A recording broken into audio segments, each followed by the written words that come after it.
Now, as Sri Lanka emerges in the aftermath of a 3-decade conflict, the Academy's efforts to contribute to the development agenda of the country have taken on a whole new dimension.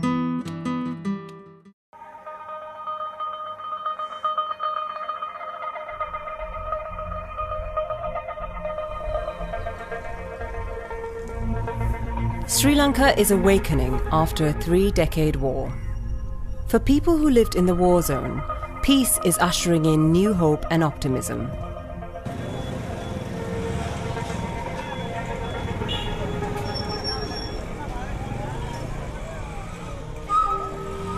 The Academy of Design is trying to share its knowledge and expertise with these communities in order to help them rebuild their lives.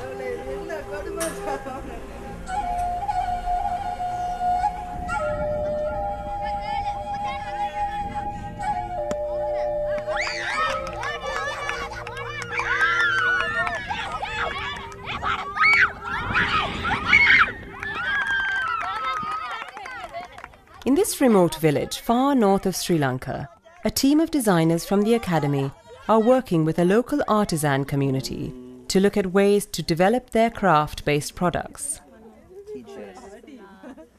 By blending traditional skills with contemporary design knowledge, they hope to add more value to the artisans' work and help them find new market opportunities. They have the skills to create things that people want, but they simply don't have the knowledge and understanding of those people to know what to make for them. And that's sort of the role that design is playing in this.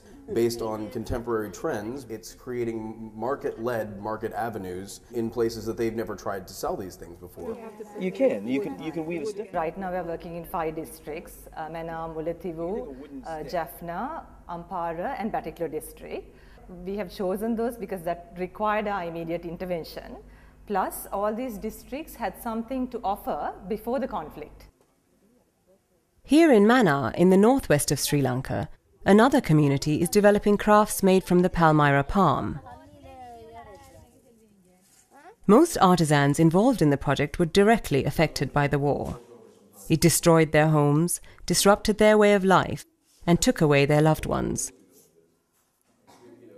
Today they work in handicraft centres set up by the government to restore livelihoods and revive some of the traditional crafts that existed in the region. Designers involved in the project feel that the inherited artistic and cultural traditions of the artisans have the potential to make their products unique and authentic in the market. This is the country that can make the difference in many different things. You're coming out of a war, there's so many things that have happened. Time has stood still in this country, and it's good in lots of ways, because in other countries it ran away and many of the artisan skills have now become redundant, or they've decided to use materials that make them just not very interesting to buy.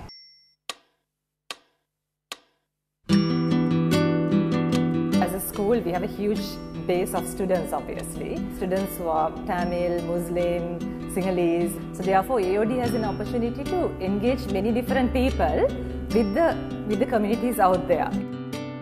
It's very, very important for our students to take part in anything to do with the heritage, cultural aspects of Sri Lanka and the sustainable elements that we can bring into design. We're an international school, but at the same time you want global students who are Sri Lankan. So working on creating a globalized contemporary style within a Sri Lankan context and building connections with real Sri Lankan artisans that our students can then get exposure to sort of is a best of both worlds kind of situation, because they're taking the gifts their country have to offer design-wise and sort of reaching out into a broader world.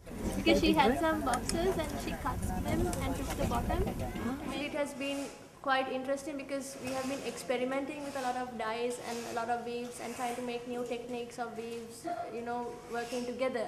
So it has been definitely hands-on experience. Like every day when we go back, we have dye all over our body, all on our clothes. So we don't get this sort of thing back home. It's been really good to get more closer to them and to get to know things they have gone through, not emotionally, but also to get to know their talent through all the problems and difficulties, things they can do.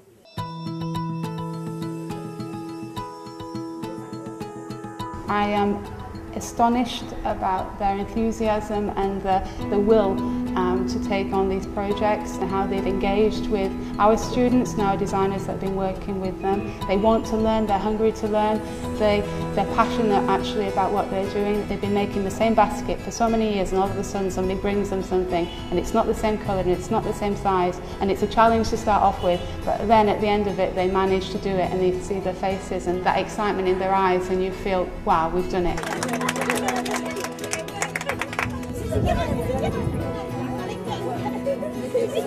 Besides building the capacity for doing new work by changing product, we've built the capacity for doing new work by changing people and making them more interested in working with outsiders and seeing that, you know, there's a lot to exchange with people that are from very different backgrounds and places than them, and that working with those people maybe isn't as daunting as they once thought it was.